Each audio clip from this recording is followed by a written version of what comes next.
Selamat berjumpa Bapak Ibu Saudara yang dikasihi Tuhan dimanapun Anda berada. Pada saat ini Anda sedang mengikuti seri pemahaman Alkitab dari Kitab Wahyu. Kita sudah sampai kepada pasal 15 ayat yang kelima.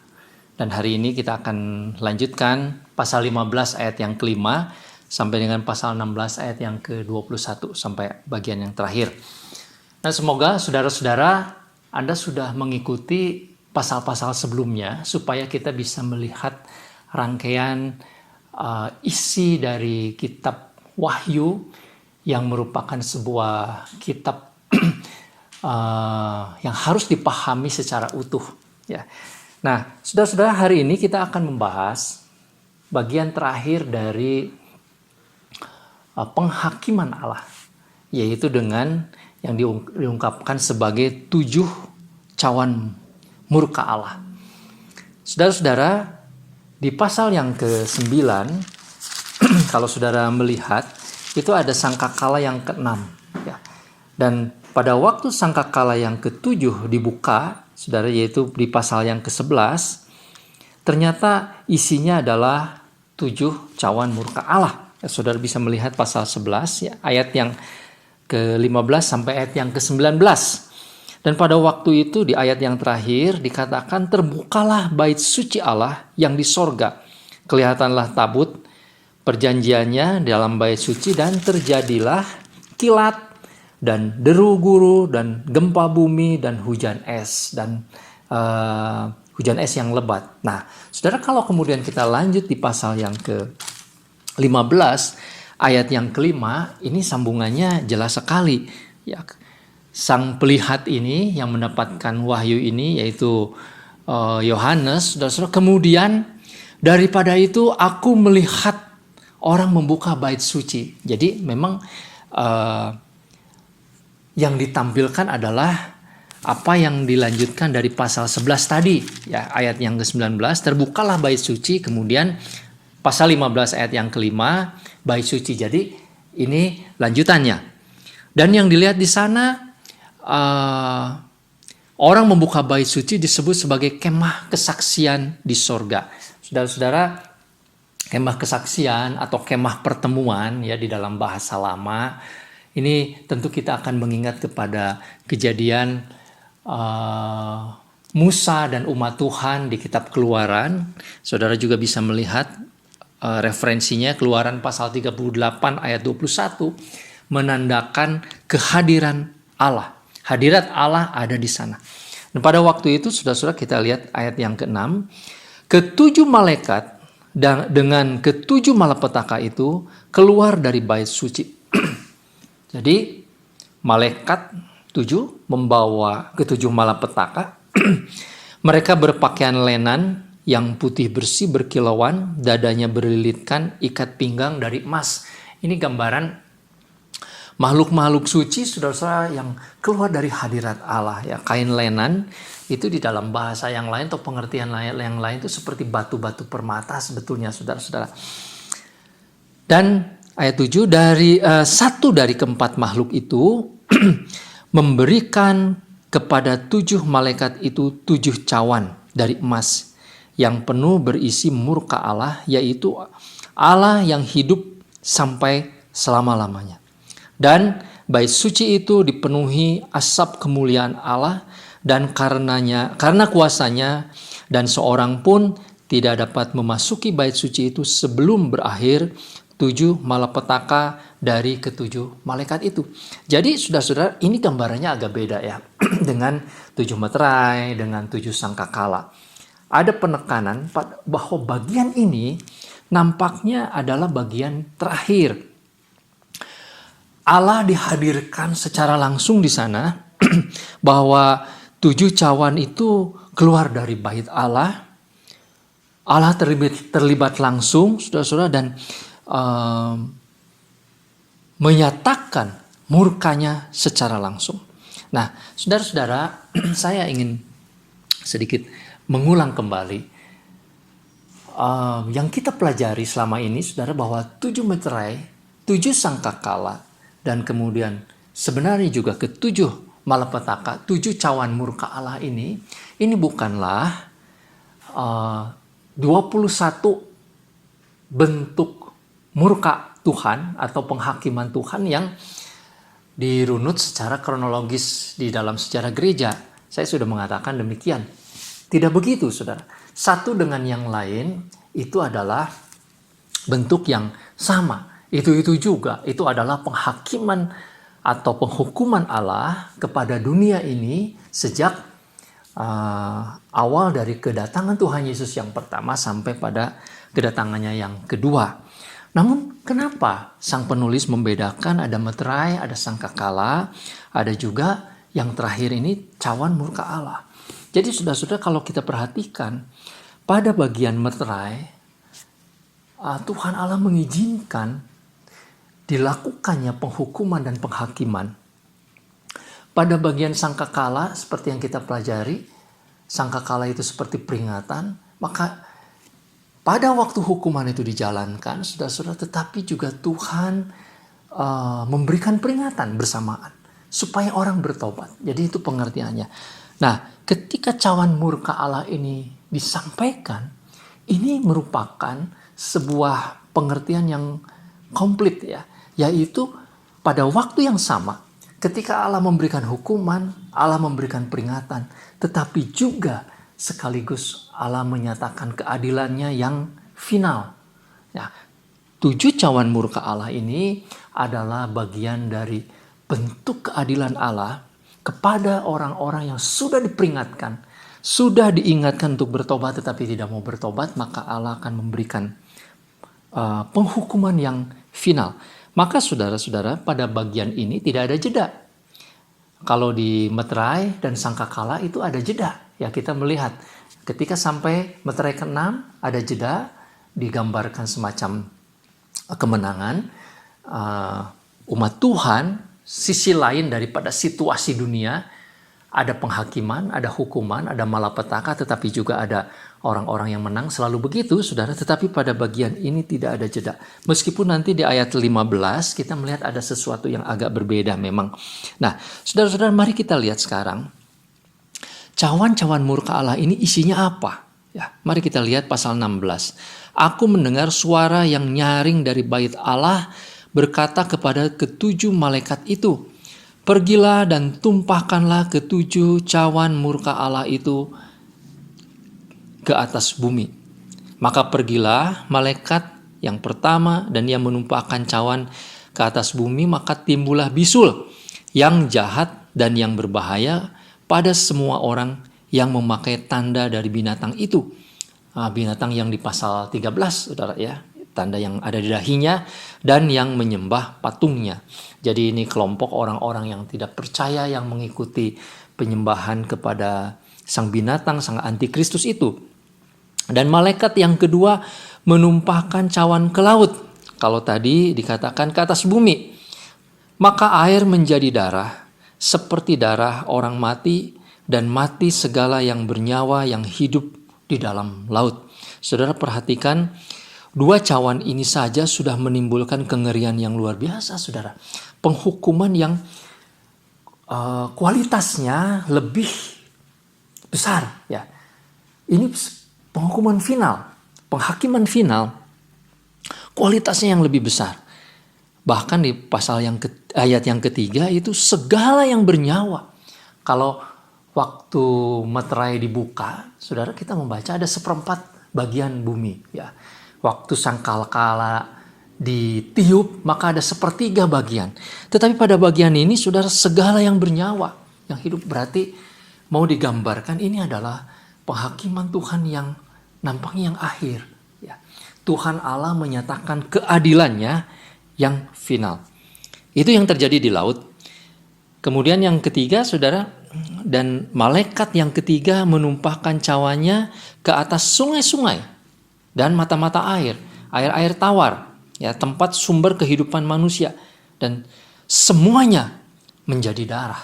Saudara-saudara, ketiga malaikat ini yang menimbulkan malapetaka dan kengerian baik di darat, di bumi, di laut, dan juga di air-air sungai, itu yang menandakan sumber-sumber kehidupan kita. Kita tidak tahu persisnya ini melambangkan apa, tetapi ini adalah bentuk kengerian, bentuk malapetaka yang menghancurkan sistem yang ada di dalam kehidupan manusia sehingga manusia menjadi susah.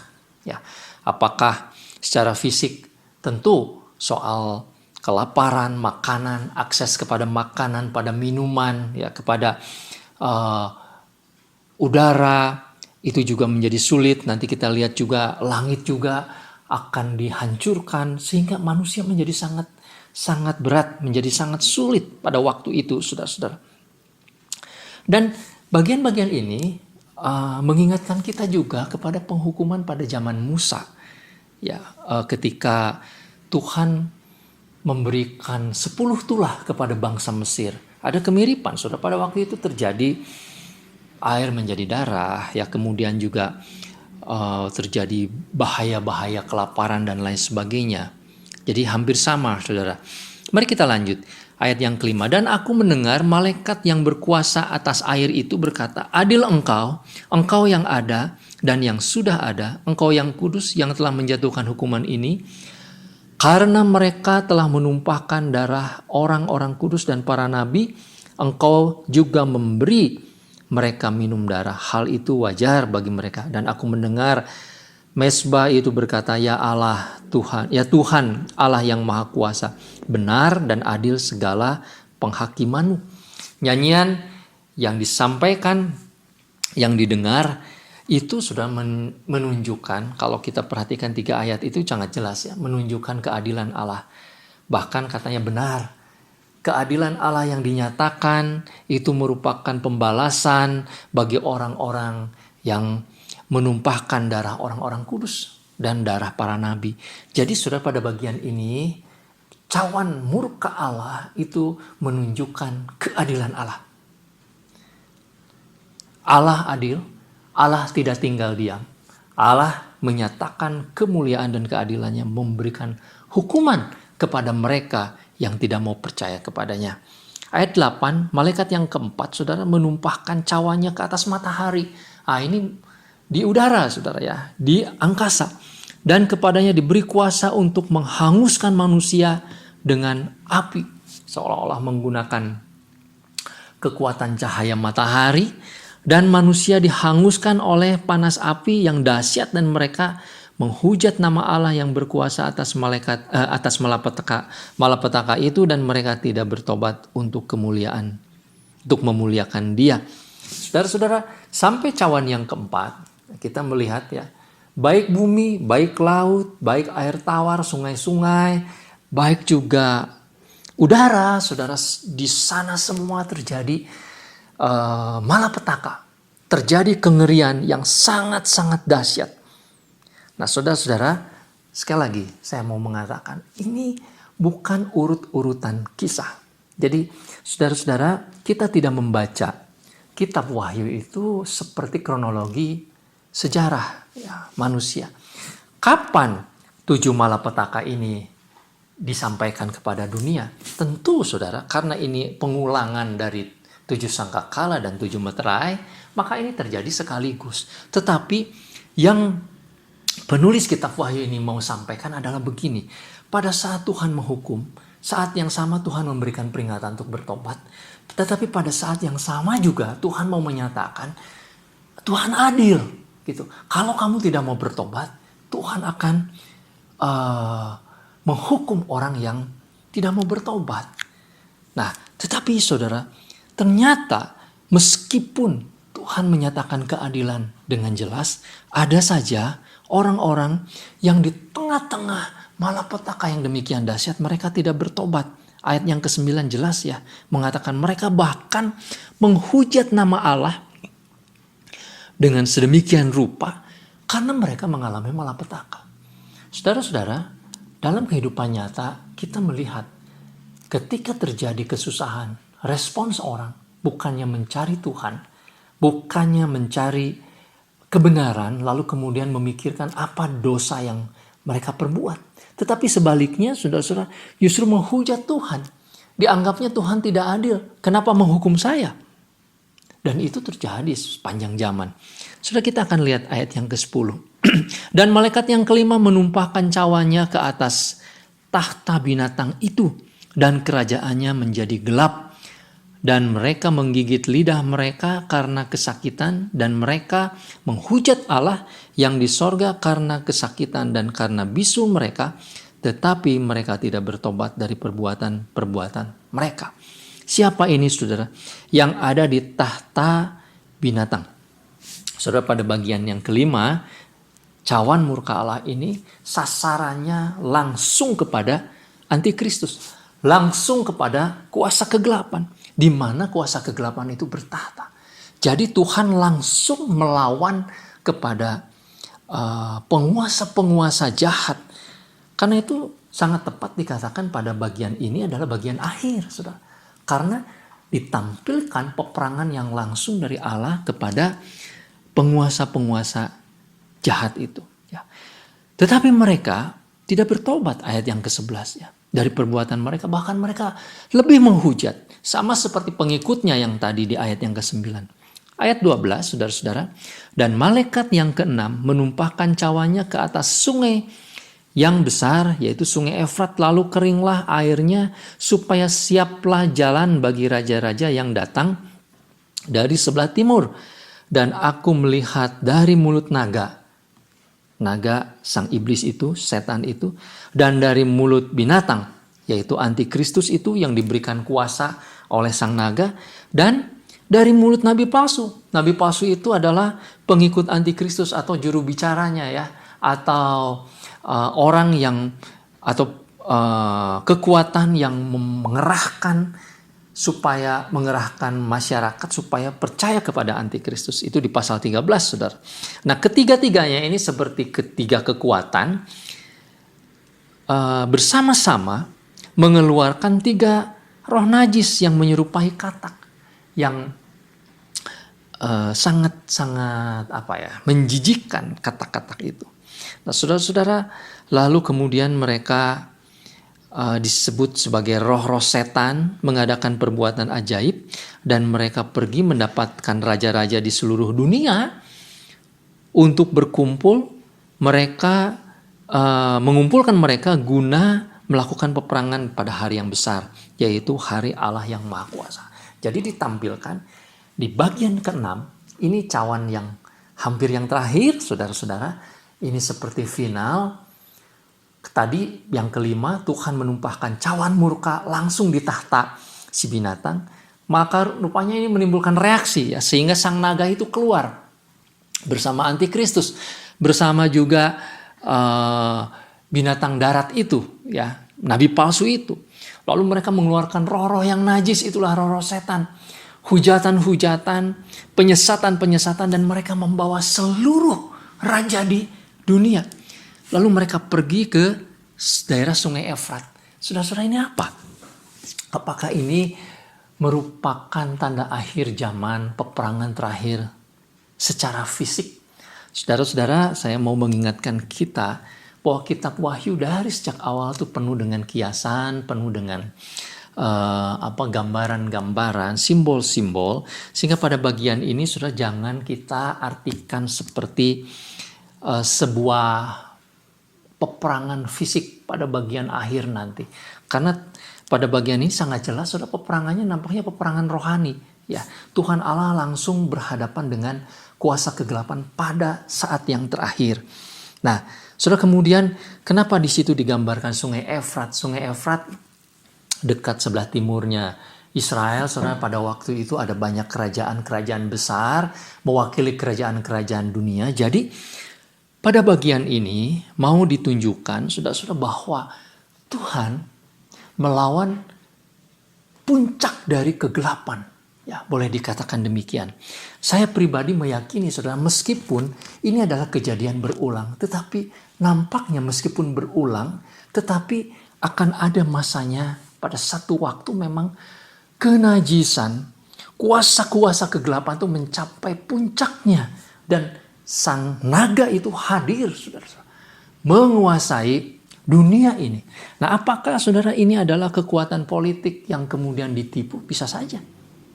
Pada bagian akhir dunia ini, saudara, mungkin Saya waktu yang lalu mengatakan dunia ini menjadi satu, New World Order itu mungkin saja saudara-saudara menjadi bersama-sama melawan Allah, mirip-mirip pada waktu manusia membangun Menara Babel pada waktu itu. Mirip demikian, saudara-saudara. Mereka bersatu melawan Allah. Bisa saja demikian. Tetapi saudara yang harus kita perhatikan, ini bukan peperangan jasmani. Sebab kita saja hari ini saudara-saudara sudah melihat bahwa senjata yang dipakai kan dalam perang ini udah bukan lagi peluru ya, meskipun masih ada drone gitu, masih ada peluru kendali, masih saudara, tetapi juga ada senjata biologi ya, kemudian nanti juga orang mencuri, mengambil harta benda kan tidak lagi pencurian biasa, mungkin hanya tinggal bayar hacker dan lain sebagainya, kan begitu saudara. Jadi kita tidak bisa mengatakan ini semacam peperangan jasmani ya, tetapi ada kengerian yang dahsyat memang ya. Ada perlawanan, ada hujatan, ada kekuatan yang disatukan oleh iblis melawan Allah itu pada zaman akhir. Nah, saudara-saudara, dalam situasi ini sangat menarik kita akan melihat ayat yang ke-15 karena ini bagian yang berbeda dari yang lain. Saudara, di ayat 15 ini adalah satu ayat yang merupakan ayat langsung diucapkan oleh Tuhan Yesus. Saudara kalau mempunyai Alkitab King James Version, ya biasanya kata-kata langsung dari Tuhan Yesus itu diberi warna merah ya, di Alkitab yang lama itu bahasa Inggris. Nah, saudara lihat ayat 15. Tiba-tiba sang penulis kitab Wahyu itu menyisipkan kata langsung dari Tuhan Yesus. Lihatlah, aku datang seperti pencuri. Berbahagialah dia yang berjaga-jaga dan yang memperhatikan pakaiannya, supaya ia jangan berjalan dengan telanjang dan jangan kelihatan kemaluannya. Saudara, kenapa Tuhan Yesus hadir atau dihadirkan pada momen ini? Saudara perhatikan, pada sangkakala yang ke-6, pada meter yang ke-6 di pasal-pasal yang lalu, tidak ada ucapan langsung Tuhan Yesus atau Tuhan Yesus hadir. Tetapi pada bagian ini Tuhan Yesus hadir. Saya mempunyai pemahaman, saudara, atau melihat bahwa memang ayat-ayat ini adalah sebuah gambaran tentang situasi zaman terakhir yang mengerikan. Tentu mengerikan secara rohani. Ada pemberontakan puncak ya. Tadi kita baca di ayat 12, 13, 14. Karena di sana naga, antikristus, dan para pengikutnya berkumpul bersama-sama mengeluarkan roh najis, penyesatan yang luar biasa, saudara-saudara. Juga mungkin ancaman, juga mungkin semacam kesulitan ya, yang akan mendera dunia ini, saudara. Dan itu akan menjadi situasi yang sangat berat bagi orang-orang percaya. Saudara, saat ini, misalkan kalau saudara nonton saja video-video di YouTube ya, ada orang-orang yang menghujat nama Tuhan. Kalau saudara sungguh mengasihi Tuhan, bagaimana perasaan saudara? Pasti kita merasa di satu sisi kasihan sama orang itu. Di satu sisi kita menolak, aduh kamu tersesat. Ya. Tetapi di satu sisi juga kita pasti terdesak, saudara. Yaitu merasa bahwa kok orang itu menghujat sedemikian. Melawan sedemikian. Itu kita, saudara. Nah, bayangkan kalau hujatan itu, perlawanan itu diorganisir. Misalkan secara politik, secara bersama-sama di seluruh dunia. Tentu, saudara, kalau kita mengatakan ini adalah puncak, tentu ada organisasi, ada pihak yang mengorganisir seluruh dunia ini. Raja-raja yang berkumpul, yang diajak tadi, saudara-saudara, itu mereka bersama-sama. Saya tidak tahu ya bentuknya ini apa. Media mainstream mungkin bersama-sama dengan para penguasa dunia atau apa. Kita tidak tahu, saudara. Saat ini saja, kalau saudara perhatikan, sekarang ini terjadi kerusuhan ya di Amerika. Sudah kalau nonton ada 5 media yang mainstream lah, yang besar di Amerika. Beritanya beda, saudara. Ini kita menjadi kacau. Yang satu adegan yang sama, tetapi subtitlenya atau kata-kata di bawahnya itu bisa beda sekali. Nah, saudara, artinya apa? Memang media sosial dan pertelevisian ini mungkin dipakai untuk menghujat nama Tuhan, untuk menyesatkan, untuk mengatakan bahwa Tuhan jangan disembah dan lain sebagainya. Lalu kemudian manusia diarahkan untuk melakukan hal-hal yang najis, ya, kenajisan, hal-hal yang berdosa. Dosa itu dianggap sebagai sesuatu yang tidak ada artinya. Bahkan dosa itu menjadi gaya hidup. Ya, orang didorong untuk hal semacam itu, dan itu kita sudah lihat saat ini dan nampaknya akan mencapai pada puncaknya nanti. Sehingga Tuhan Yesus sendiri harus hadir dan mengatakan sebuah kata-kata penghiburan, saudara, di dalam ayat yang ke-15. Tuhan mengatakan dia akan datang seperti pencuri. Artinya apa? Dia tidak akan memberitahu kapan dia datang. Saudara, hati-hati. Jangan sampai kita disesatkan dengan begitu banyak ucapan para nabi palsu yang mengatakan Sang Mesias datang pada tanggal sekian. Kita sudah lihat gagal berkali-kali, saudara. Di Bandung waktu yang lalu pernah ada kan yang juga pernah mengatakan demikian, saudara, di Balai Endah itu. Ternyata akhirnya juga mereka tersesat. Nah, saudara-saudara, dia akan datang seperti pencuri. Kita tidak tahu. Kalau pencuri datang umumnya siang apa malam? Ya pada waktu itu malam, saudara. Memang kalau hari ini siang juga ada pencuri. Tapi kita harus mengerti ini konteksnya zaman dulu.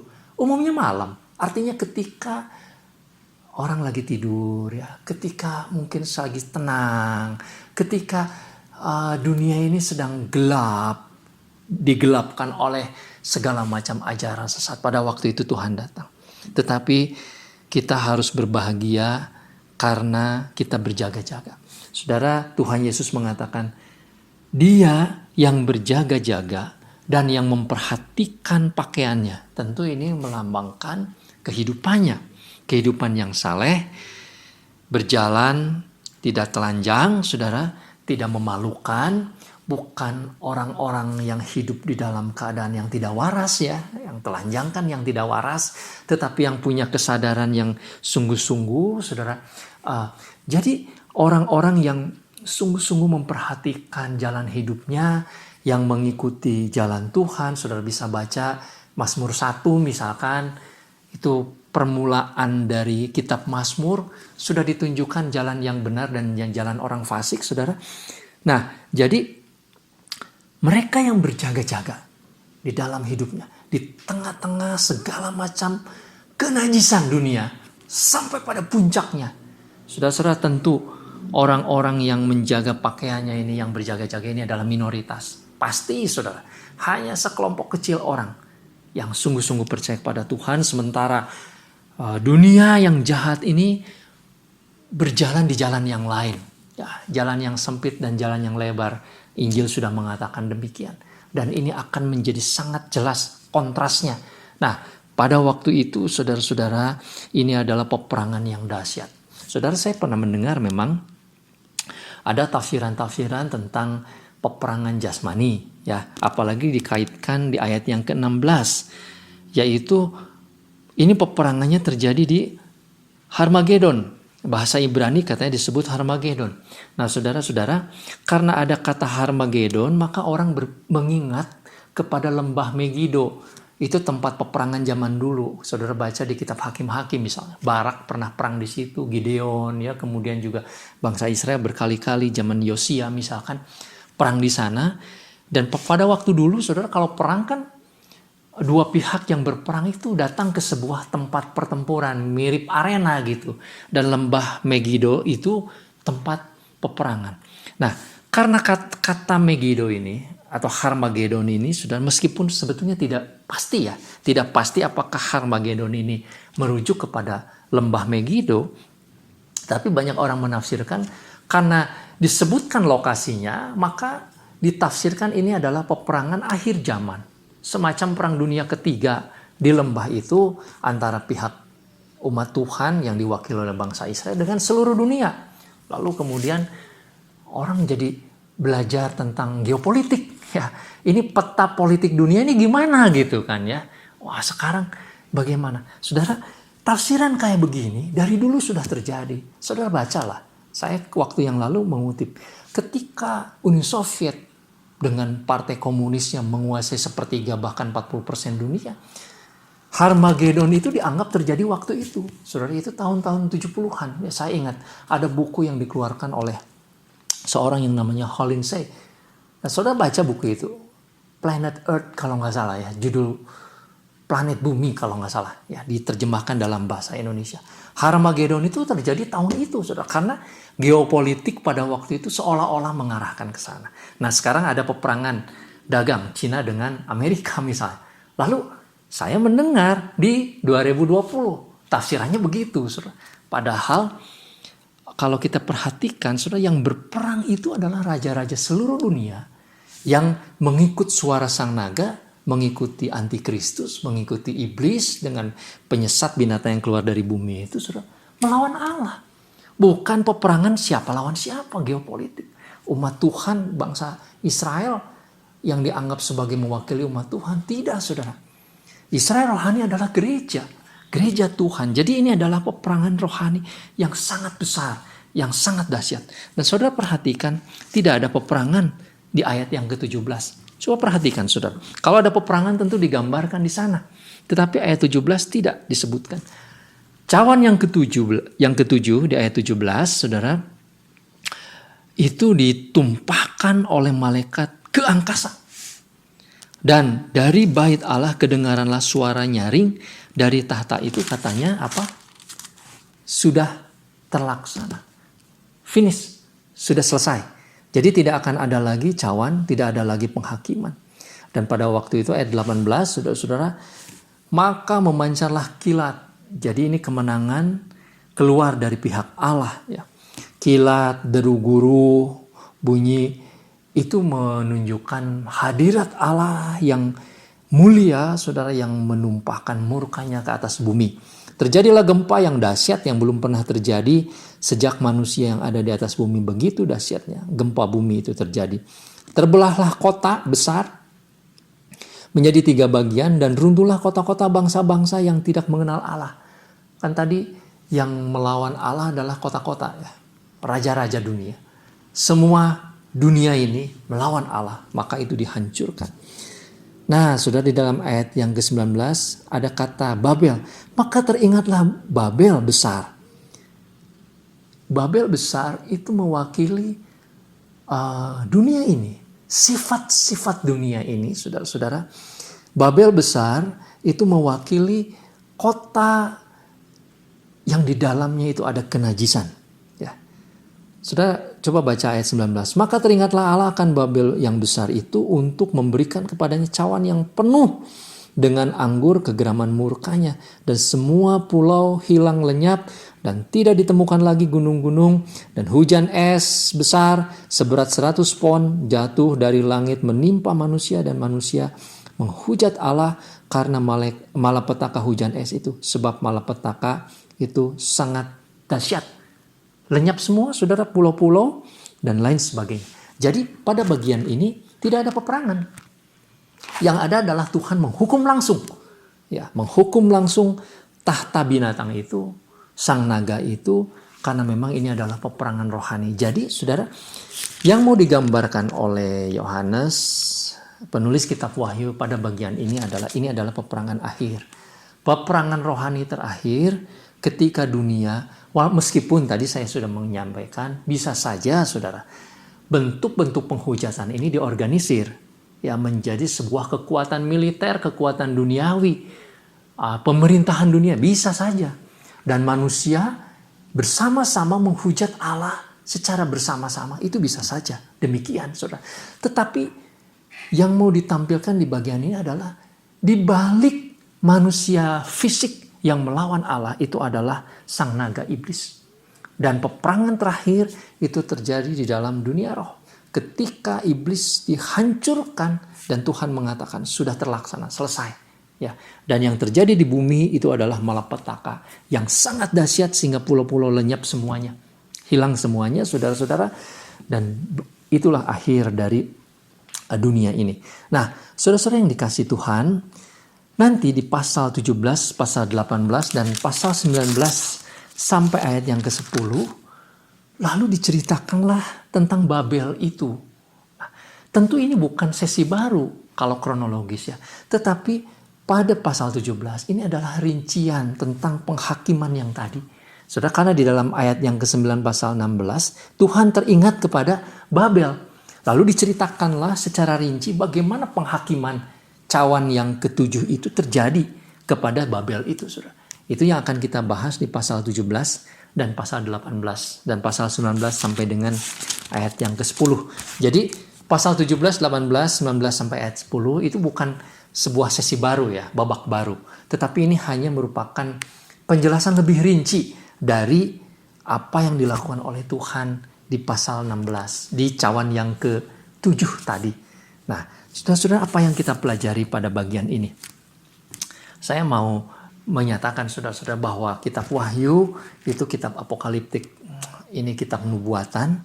Memang sesi-sesi penghukuman yang digambarkan di dalam dunia ini mengisi seluruh cerita hidup manusia. Ini secara global.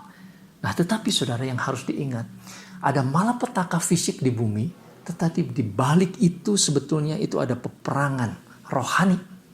Ya. Dan puncaknya itu cawan yang ke-7, itu iblis dengan segala macam kekuatannya itu melawan Allah, tetapi Allah menghancurkannya. Saudara, Allah menyatakan keadilannya. Nah, bagi kita, saudara, sebetulnya yang harus diperhatikan di bagian ini yang menjadi rangkuman atau menjadi pelajaran itu ayat 15 tentu ya. Pasal 16 ayat 15. Tuhan Yesus sendiri mengingatkan supaya kita satu berjaga-jaga, saudara. Berjaga-jaga. Yang kedua, kita berjaga-jaga memperhatikan pakaian kita. Kehidupan kita. Seluruh hidup kita. Itu yang harus kita perhatikan. Benar, saudara, bahwa Tuhan di dalam kuasanya menjaga umat Tuhan. Itu benar. Tetapi kita punya kewajiban untuk menjaga diri kita. Kita berjaga-jaga. Senantiasa sadar, senantiasa mengingat kepada Tuhan, bergantung hidup kita kepada Tuhan. Dunia ini akan bergelora, saudara. Segala kenajisan dan kejahatan ini akan memuncak.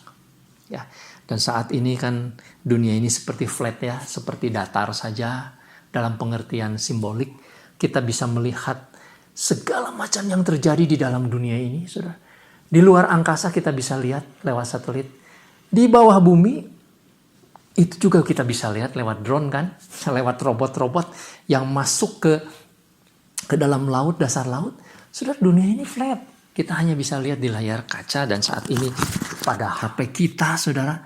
Sedemikian dekatnya dunia ini. Sehingga kalau menghujat bersama, dunia ini pasti bisa dilakukan pada saat ini. Itu sebabnya saudara-saudara, saya kira kita perlu memperhatikan hidup kita. Ya, ada banyak penyesatan, ada banyak ajaran yang menyesatkan, ada banyak roh-roh jahat yang membawa kita jauh dari Tuhan. Hidup di dalam kenajisan, segala macam, saudara. Satu waktu nanti kita akan bisa bahas bagian ini. Nah, tetapi intinya saudara-saudara, kita harus berjaga-jaga. Dan kalau kita bisa berjaga-jaga, kita hidup di dalam kekudusan dan kemuliaan Tuhan di akhir zaman ini, maka kita disapa sebagai orang yang berbahagia. Jadi semoga jemaat Tuhan adalah orang-orang yang sungguh-sungguh hidup mulia, hidup suci, hidup benar di hadapan Tuhan. Tuhan Yesus memberkati. Mari saudara, kita berdoa. Bapa di surga, terima kasih karena kami sudah menyelesaikan dan melihat sejarah dunia yang penuh dengan penghakiman dan penghukuman Tuhan sampai pada puncaknya. Dan kami melihat memang di dalam dunia ini terjadi peperangan yang puncaknya terjadi di Harmagedon itu. Saudara, bagaimana umat Tuhan yang harus berperang secara rohani, saudara-saudara, supaya akhirnya mengalami kemenangan bersama dengan Tuhan. Tuhan, tolonglah supaya jemaat-Mu menjadi orang-orang yang hidup berjaga-jaga, hidup kudus, hidup benar, hidup mempermuliakan Tuhan. Terima kasih Bapa di surga, di dalam nama Tuhan Yesus kami berdoa. Amin. Saudara-saudara yang dikasihi Tuhan, saudara bisa menyiapkan Wahyu pasal 17, pasal 18, dan pasal 19 sampai dengan ayat yang ke-10. Ini adalah detail ya, atau sebuah kisah yang merupakan rincian dari penghukuman tadi, pasal 16 yang merupakan cawan yang ketujuh tadi. Semoga saudara bisa membacanya dan Tuhan memberkati kita sekalian. Amin.